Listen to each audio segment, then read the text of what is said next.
porque de aquí me voy al encuentro de Guillermo Oliveto, especialista en consumo de la consultora W. Bienvenido, Guillermo. ¿Qué tal? Bien, estás? un placer tenerte aquí. Igualmente. Bueno, en primer lugar preguntarte, después de la corrida, después de la devaluación, con los últimos datos de inflación que hemos tenido en el día de ayer específicamente y lo que tenemos en este primer semestre, ¿cómo pega esto en el consumo? ¿Cómo cambia esto? O si realmente, calculo que sí, cambian los hábitos de consumo.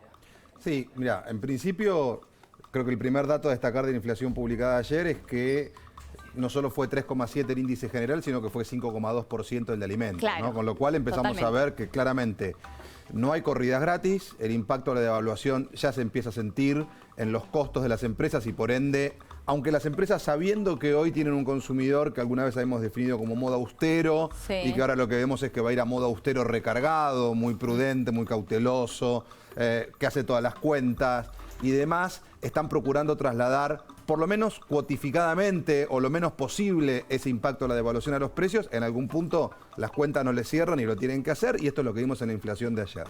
En el dato de junio Sí. que va a publicar en breve Kantar World Panel, ellos están midiendo una contracción del consumo masivo de un 1% o 1,5%, están terminando de cerrar las cifras, y esto daría el primer semestre cero, es decir, empate contra el mismo semestre del año anterior medido en cantidades vendidas. Con lo cual, no venimos de un escenario catastrófico, tampoco venimos de un escenario de fiesta. No, pero hay que yo ver creí qué que iba a pasa ser a partir de acá en negativo. adelante. No cero, mirá. Claro, cero es el acumulado del Claro. primer semestre. Hay que contemplar que el primer trimestre de la Argentina tenía una economía que, por más que muchos no la veían, crecía de manera muy sólida, Sí, es 3,5%. cierto. Y lo otro que nosotros empezamos a ver es que sí hay muchos datos de junio que te marcan contracción en sectores de bienes durables que venían hasta ahora creciendo muy fuerte en toda la era Macri. Como autos, por ejemplo. Autos, que cayó Sí. 18% en medio en unidades, motos, que también cayó 18%, los insumos de la construcción, que cayeron 5%, Sí. eso también impactado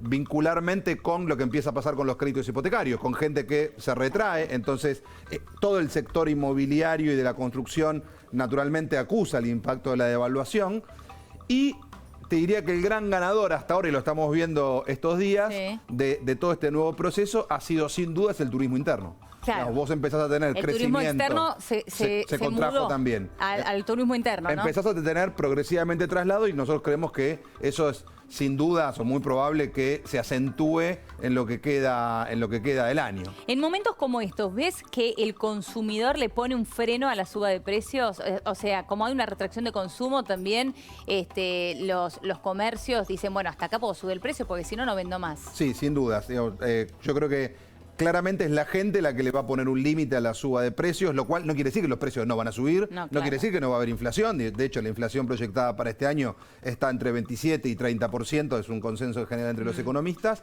pero sí es cierto que a diferencia de 2016, cuando se produjo la anterior devaluación por la salida del cepo, las compañías hoy y los que de algún modo ponen los precios, o los comercios, Sí. tienen mucho más claro que del otro lado hoy hay alguien con la calculadora en la mano, Claro. que tiene que pagar, aprendió que tiene que pagar las tarifas que antes no se pagaban y eso le consume 8% del gasto promedio de un hogar hoy en la Argentina y que las va a tener que seguir pagando, con lo cual en ese sentido tenés a la sociedad muchísimo más controladora en un punto y yo diría además mucho menos prejuiciosa, dispuesta a probar nuevas marcas, nuevos productos, a dejar cosas, a agarrar otras, a ir a lugares que antes no iba. Ahora, esto que decís, ¿no? Cambiar de marca, mirar precios, ir a lugares que antes no iba, ¿es indistinto según la clase social o ves que hay una diferencia en la modalidad de hábitos de consumo según la clase social? Mira, yo creo que lo que hay es transversalmente una actitud de ahorro, Sí. de no derroche y de cuidado del dinero. Después, claramente, lo que hay en las distintas clases sociales es enormes diferencias de poder adquisitivo, ¿no? Claro. Vos tenés los hogares del 5% más alto de la pirámide social en la Argentina, ganan 215.000 pesos por familia por mes. Es el ingreso neto al hogar de todas las personas que generan ingreso en esa familia. Tenés hogares de 70.000, tenés hogares de 30.000 y tenés hogares de 20.000 y de 10.000. Entonces, la brecha entre el piso y el techo es de 26 veces. Entonces, hay muchas argentinas conviviendo dentro de Argentina. Lo que sí es hoy muy notorio es que esta conducta de hay que cuidar el dinero, hay que mirar qué hacemos. Algunos será para después con eso que ahorran irse de viaje al exterior o cambiarse el auto, y otros será porque la plata no les alcanza. Claro, ¿no? Uno se dará un gustito menos. Claro. ¿No? Esos gustitos que se los daban más seguidos, por ahí son más espaciados. Tal cual, digamos, empieza a aparecer esta idea de, sobre todo a partir de la corrida cambiaria, digamos, porque los argentinos más o menos se habían acomodado. Por supuesto tenían el peso adicional de otra vez la suba de tarifas, sobre todo después de la suba de luz del mes de diciembre del 2017, pero ya habían entendido la lógica. Ahora, a $1.20, cuando el dólar pasa de 20 a 28, bueno, yo creo que hoy está todos los actores de la economía están reseteando, están recalculando. ¿Y dónde ves la mayor contracción? Si hablamos de hábitos de consumo masivo, supermercados, alimentos, centrémonos en esto, ¿no? Sobre todo conociendo este último dato que vos mencionabas.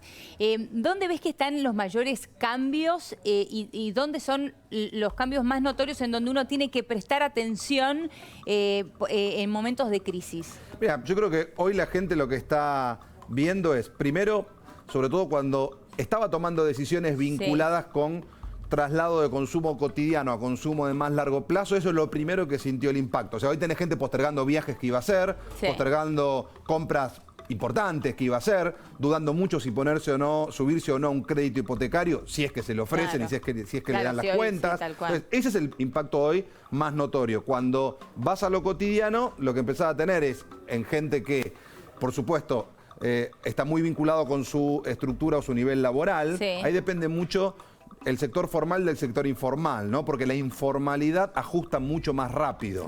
Acá aquella famosa frase de Carrió y demás, algo esconde de cierto que es, atención que en la informalidad... La de las propinas y las changas. Claro, digamos, en la informalidad, el mozo que cobra menos propina o el jardinero que le iba 4 veces o 3 y va 2, automáticamente perdió un 30% de sus ingresos. Entonces, eso es cierto en la economía, por lo tanto, esa gente hoy está, naturalmente, tal vez diciendo, bueno, esto que antes compraba directamente no lo compramos, ¿no? En casa suspendemos este tipo de consumos cotidianos, no sé, puede ser lácteos, puede ser quesos, puede ser yogur, puede ser gaseosas, pueden ser, no sé, distintos productos. Snacks, digamos. Y por el contrario, hay un producto de consumo masivo muy llamativo, y de hecho el presidente lo mencionó recién en la conferencia de prensa, que es la carne. ¿Por qué? La carne que subió un 60%, porque subió un 60%. Subieron mucho las exportaciones, pero también está subiendo el consumo interno, subió en el 2016, subió en el 2017, y venía subiendo en el 2018. Pero también no subió tanto el precio de la carne, ¿no? Exactamente, ese es el punto, que la carne subió bastante menos, cerca de 10 puntos menos que la inflación, y esto hace que primero, se demuestra la teoría de que era falso que los argentinos nos habíamos vuelto veganos, digamos, solamente la carne estaba cara, y en cuanto la carne vuelve a tener un precio razonable, los argentinos naturalmente volvemos a las milanesas en la semana o a la picada para la cotidiana y al asado el fin de semana. Eso es algo muy nuestro, siempre y cuando la carne esté accesible. Y también es falso esto de que cuidar la mesa de los argentinos significaba no exportar, porque hoy crecen las exportaciones y la carne en el mercado interno está más accesible. Bueno, me parece que dentro de las hoy no tantas buenas noticias que tiene de lo cotidiano el gobierno para plantear, sin dudas esta es una. Yo digo que a los argentinos hay dos precios que nos ponen muy nerviosos, el del dólar y el del asado. Entonces, el del dólar nos puso nerviosos de vuelta, el del asado, dentro de todo, por más que se ha movido un poco, sigue estando bastante por debajo de otros precios de la economía. Ahora, también se tienden mucho a ir a segundas marcas, además de relegar. Vos recién decías, por ahí digo, bueno, dejo de consumir estos lácteos, dejo de comprar yogur, por ejemplo, en casa.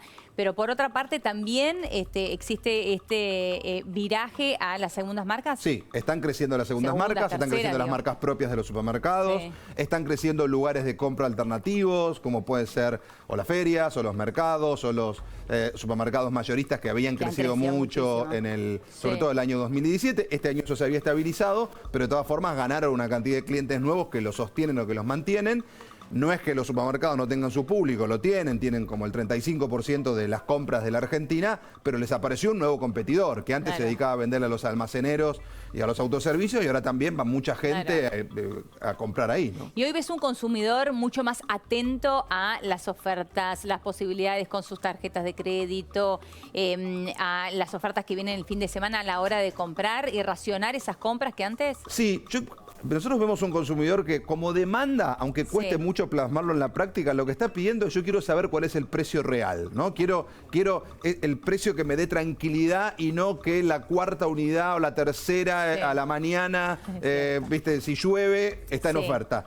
Ahora, después cuando vos vas a la práctica del mercado, si los supermercados o los canales comerciales quitan ese tipo de anabólicos, Sí. lo sienten, es como que es muy difícil desarmar ahí como el huevo y la gallina, Claro. ¿no? Entonces, Claro, ¿cómo desarmar eso que ya está instalado? ¿cómo desarmar eso que está tan instalado y sobre todo en un contexto que se ha vuelto a complejizar, Claro. como en los últimos 2 meses? Entonces, creo que todo ese tipo de conjunción de anabólicos nos va a acompañar, pero también tenés jugadores apostando a decir, ¿sabes qué? Yo, en vez de moverme tanto, voy a poner precios lo más planos posibles y lo más estables, y estos son mis precios. Y en ese sentido, los que lo han hecho, tanto en indumentaria como en alimentos, Sí. en muchos casos segundas marcas de alimentos, hay ofertas dando vuelta por la calle que ves el precio redondo, Sí. ¿no? O primeras marcas con el precio puesto en el empaque. En general les ha ido muy bien, porque en algún punto la gente se marea con tantos cambios en los precios. Es cierto que uno dice, no sabe cuánto valen las y cosas hoy. es muy difícil saber. No, totalmente. Entonces, en ese sentido decir, ok, esto vale 10 pesos, ya entendí. Claro. Una lata de gaseosas o en su momento lo que fue un porroncito de cerveza o hoy un vino vale, no sé, 50 pesos, listo, ya entendí. Claro. Esto es lo que puedo pagar y esto es lo que puedo comprar. ¿En cuánto influye el humor social a la hora de consumir, de tomar decisiones? Muchísimo. Te diría que ahí hay una retroalimentación. El humor social influye en el consumo y el consumo influye en el humor social, Claro. ¿no? Y los dos, por concatenación, terminan influyendo en la política. Por eso creo que para analizar el segundo semestre que claramente va a ser más complejo, que tendremos que ver si es recesivo o es de contracción económica o desaceleración del crecimiento, veremos. Pero lo que sí está claro es que no se lo puede correr de la mirada del 2019, que se Claro. vuelve a disputar el poder Claro. y se vuelve a votar. En las elecciones. Entonces, la hipótesis que en general hay es un segundo semestre más difícil, pero con una economía que va a tener estímulos para empezar a recuperarse, tal vez en el primer trimestre del año que viene, probablemente en el segundo, pero que yo creo que va a haber mucha vocación de la política, Sí. porque eso suceda, Claro. para repetir un ciclo tal vez similar al que fue el del 2017, cuando la economía terminó llegando en su mejor momento del año, más o menos cuando era la hora de votar. Guillermo, para ir cerrando, ¿cuáles son las variables principales que tenemos que estar atentos para imaginarnos cómo será el segundo semestre en cuanto a, vos recién mencionabas, contracción, por ejemplo? Tenemos que estar mirando el poder adquisitivo de los sueldos, el empleo. ¿Qué tenemos que estar mirando? Sí, lo decías muy bien. Creo que el primer dato acá, y también se acaba de repetir recién en la conferencia de prensa del presidente Macri, es que hay paritarias libres.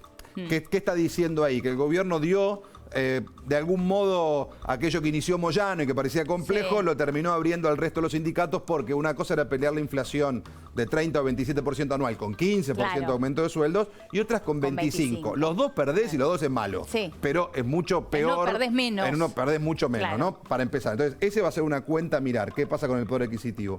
En segundo lugar, muy relevante que pase con el empleo, digamos, que pase con la informalidad, muy vinculado con la actividad Sí. económica, y que pase con el empleo formal.